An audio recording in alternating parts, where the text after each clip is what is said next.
Hello, today is Saturday, June 20th, 2026.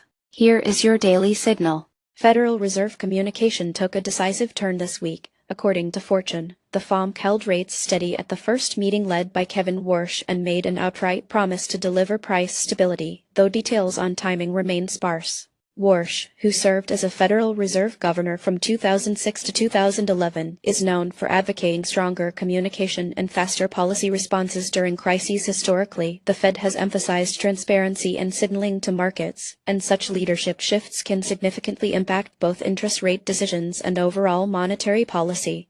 Recently, Kevin Warsh proposed targeted changes to Fed communication protocols, highlighted in his interview on June 19, and Federal Reserve officials adopted new language during their policy briefing that same day. Bloomberg subsequently detailed how these new recommendations are shaping market expectations. In the near term, these changes may trigger increased market volatility as investors interpret new signals. Over the medium term, enhanced transparency could boost investor confidence but may also reduce the Fed's policy flexibility. The adoption of Warsh's protocols stands to impact short-term interest rates and credit availability, and if the approach proves effective, it could influence global central bank practices. Next, on to India's evolving climate and infrastructure strategy. India is stepping up its infrastructure and climate resilience efforts as heatwaves intensify, with Bloomberg reporting that the government has secured funding commitments from the World Bank and ADB that could amount to $10 billion annually over the next 5 years.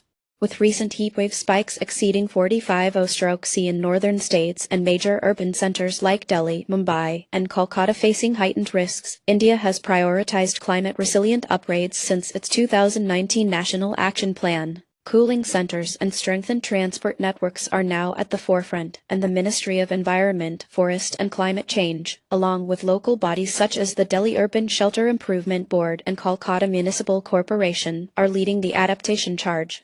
According to Hindustan Times, Delhi announced a heatwave response plan on June 19 that includes upgrades to 150 cooling shelters. Times of India reports Mumbai launched a green roofing project for 22 schools, and the Hindu highlights Tata Power opening a solar cooling center in Kolkata on June 20. These measures promise to reduce urban heat stroke cases in 2026. Medium-term, increased investments in resilient infrastructure could elevate India's adaptation profile and minimize economic losses from extreme weather. Urban migration may shift as new climate-resilient zones become available, and public-private partnerships, especially in renewables and sustainable construction, are likely to proliferate.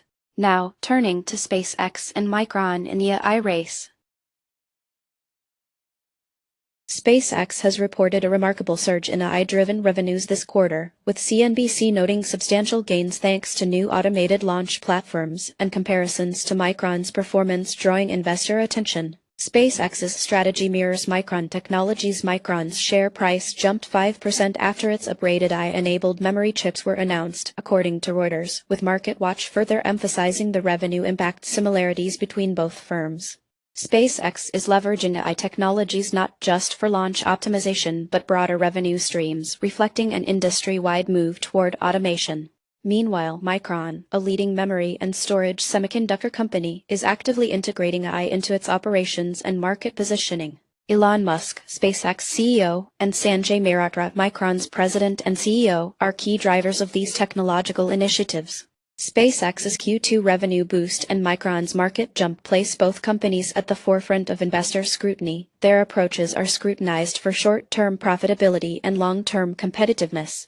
The near-term consequence is that SpaceX's AI model could attract more institutional investment, while Micron's success may shape AI adoption across the chip sector. Both firms may see regulatory questions arise as AI influences financial disclosures, and medium-term, their rivalry is set to accelerate innovation between aerospace and semiconductor industries. Now, onto the markets. In international markets, Taiwan surged with a 4.64% day-over-day increase, led by the EWT ETF as top gainer, while Africa fell nearly 2.74%. Japan posted the strongest momentum among developed economies, rising 1.92% for the day with EWJ as a standout. France gained over 1%, as EWQ continued its momentum, while China large cap retreated by 1.04% with the FXI ETF lagging. Commodities saw U.S. oil edge up by 0.56%, but platinum slumped over 1.9% for the day, marking PPLT as the top loser in raw materials. Copper outperformed with a gain near 0.57%. Agriculture ETFs like DBA, corn, and wheat dropped, with corn down 1.17%. Gold and silver declined modestly, GLD and SLV marking softening in precious metals. Sector performance highlighted semiconductors, with stocks climbing over 6.6% day over day, while clean energy also rose, up 5.26%. Aerospace slipped nearly 1.56%, with ITA as top loser in sectors. Transportation outperformed with a 1.71% gain. Healthcare and finance sectors both marked small losses for the day, while real estate, as seen in XLRE and RWR, was slightly negative. Among favorites, AMD and ARM led advances with daily gains of approximately 4.86% and 4.91% respectively, while Intel soared over 10.64% for the session and Marvell rose more than 7.26%. That's it for today. You can find more news and details on our website. Goodbye.